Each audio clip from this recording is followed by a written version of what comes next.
SIG P320. Is it safe or an accident waiting to happen? Be right back to talk about it.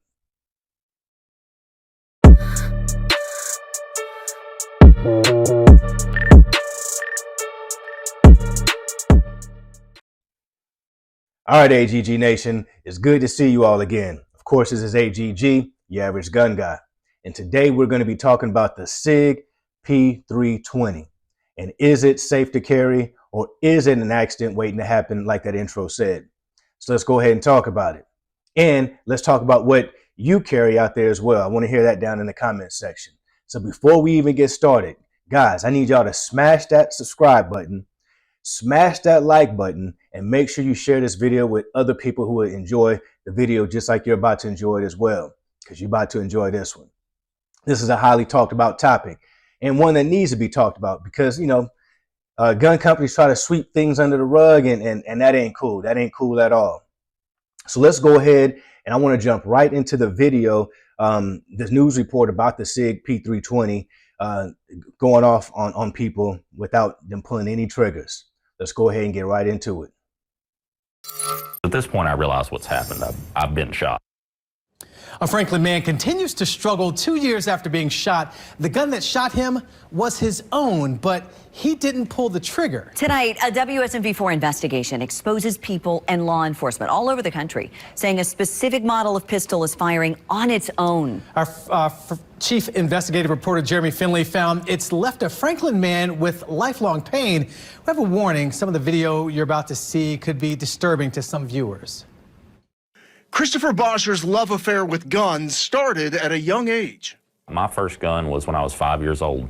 I have been an avid, sports shooter. So buying a SIG Sauer P320 was a no-brainer. After all, the company cites it as one of America's best-selling pistols. 2 years ago, with a pistol like this one in the pocket of his concealed carry vest, he stepped out of his car at a Franklin gas station. As I'm going to stand up, I've got my arm on the door to kind of pull myself out. And as I'm about halfway up, I almost didn't even hear it, but I did. The gun went off. So at this point, I realized what's happened. I've been shot. But there was no shooter. The gun that shot him was his own. 911. We got somebody on the porch that's been shot in the leg. He just passed out. Oh my God, he's bleeding so bad. His gun went off and it was an accident. Traveled all the way down my leg, and it's actually still in my tibia. The bullet is still in your leg? Yes, it's still in my leg. I've been over it 1,000 times in my head. I don't know how it happened, but I do know that I didn't pull the trigger. The end result? This is where they performed, it's called a fasciotomy. Extensive surgery to his leg. I usually get about, 20 minutes apiece in the morning, and I just hurt for the rest of the day. But how? How could a gun fire without the trigger being pulled? It's a question WSMV4 Investigates found law enforcement is asking as well. Watch. Just like Boscher's, the SIG Sauer P320 of this deputy in Roscommon, Michigan, went off as he stepped out of his squad car. What the hell? Explain to me how a gun goes off getting out of the car. You were just standing up and it went off. Yeah, it's not a Glock, it's a SIG. And there's more. In Montville, Connecticut, an officer bends down to a suspect's leg when his P320 in his holster suddenly fires. Go! The gunshot is briefly captured in the security video. Where's the shooter? In Somerset County, Maine, deputies scramble when they hear a gunshot. Call the ambulance right now. Only to realize one of their own is injured. My gun just went off. Okay. It's in the holster. When his SIG Sauer suddenly fired. It's still in the holster, isn't it? Yeah. And we found more police injuries from when SIG Sauer P320s discharge, including in LaGrange, Texas. Hang in the curtain. This isn't a case about guns. This is a case about this gun. Robert Zimmerman has already sued SIG Sauer twice, winning verdicts in Atlanta and Philadelphia. Boscher is part of a wave of new clients named in a mass action lawsuit. Now we represent over 100 individuals who have been injured by the SIG Sauer P320. Zimmerman says the reason the guns are firing without the trigger being pulled is because the P320s don't have a safety mechanism. They're not using the safeties that are readily available and used by other gun makers. WSMV4 Investigates repeatedly emailed SIG Sauer's media contact, asking for an interview, but no response. On the company's website, they have an entire page dedicated to defending what they call biased and agenda-driven parties, claiming the P320 cannot discharge without a trigger pull, even showing animation of how the trigger must be pulled in order to fire. The site states accidental discharges happen because of negligent handling of the guns and foreign objects getting into holstered firearms. Basically, they just cut my leg open to relieve the pressure from the internal bleeding. To this day, Boschers doesn't know why his gun discharged without him pulling the trigger. He just knows how he's suffering because of it. I do know that it is a big problem for this to happen to not just me, but others as well. Jeremy Finley, WSMV4 Investigates. This investigation continues. All right. So as you guys saw in that report there, the SIG P320 has gone off multiple times without the trigger being pulled, at least according to those people who that went off, who the shot went off on. And according to, like you say, we saw some footage as well. So the trigger is not being pulled. What's happening, guys? What is going on with that SIG P320? I don't know, but what I do know is I won't be carrying one for my EDC or for any other purpose for that matter. And it actually makes me kind of shy away from other SIG products because I don't know much about the SIGs. I'm gonna be honest with you. When it comes to EDCs, I'm somewhat of a Glock guy. Shit, Negro, that's all you had to say. I won't call myself a Glock fanboy because I am open to other things, but until something shows me that it's as tried and true as this Glock, I won't be using anything else. And this is empty, by the way. Nothing in there, aim in safe direction, boom. And let's talk about why is this Glock my preferred?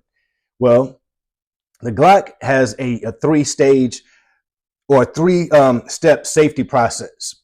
It's got a drop safety, it's got a trigger engage safety, and it's got an internal safety. So it is safe, guys. Unless you pull this little knob here, this trigger's not going off. You're not going to be able to pull the trigger back without it, as you can see. Boom. You got to have that back to even let the trigger go. It's not going to drop and go off. I've never heard any stories of that. It's very reliable.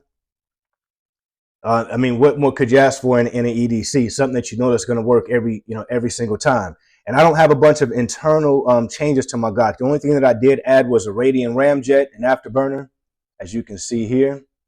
It's got the Radian ramjet and afterburner. I've got, of course, a TLR1 light, and I've got a Sealy Wolf 2 red dot on top. And I love that red dot. Let's see if I can get that on camera there. Oh. I don't think that dot's going to show for me the right way, but it's a nice dot. It is a nice dot. So the Glock is my go-to for EDC. I want to know what you guys use as your everyday carry out there. Is it a Glock? Is it the Smith & Wesson M&P? Is it the Springfield Echelon? Is it a Canic? I want to know down in the comment section. What is your EDC? Also, let me know down in the comment section. Would you carry the SIG P320? Or how about this? I got a better question. If you carry the SIG P320, let me know down in the comment section. Let me know how it's been working for you. I hope that you're not going to report that you shot yourself or put a hole in your leg or nothing like that. But I want to know how you think about it. All these stories that we're hearing about the SIG P320, how does it make you feel as an owner of one? Does it give you confidence to EDC with it? Or does it make you a little leery? Be honest with us. So let us know down in the comment section, guys.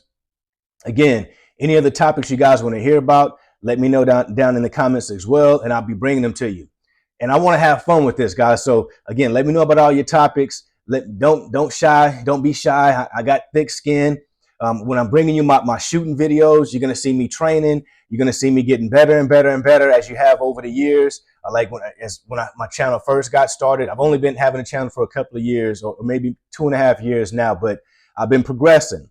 My knowledge on firearms has skyrocketed. When I first got started, I was just buying things and didn't have a clue other than I liked the way that it looked. Didn't have a purpose for it, didn't have a reason, a rhyme or reason for most of it, to be honest with you. Then I got very blessed and fortunate to have gun manufacturers, gun distributors, or people who distribute two-way gear and merchandise, right? I was fortunate enough to have a lot of those folks reach out to me and send me out a lot of their stuff to review on the channel and keep. So I'm blessed, guys, in that when it comes to that. So I've got plenty more guns to come, guys. I've got some guns that you guys have not seen on the channel yet. I've got at least 5 or 6 of those that is going to be coming to you guys very soon. So stay tuned, stick around, hit that notification bell so that you never miss when an episode is dropping. Be ready, guys. Rock with me. Again, this is AGG, your average gun guy. Stay safe, stay training, and stay free.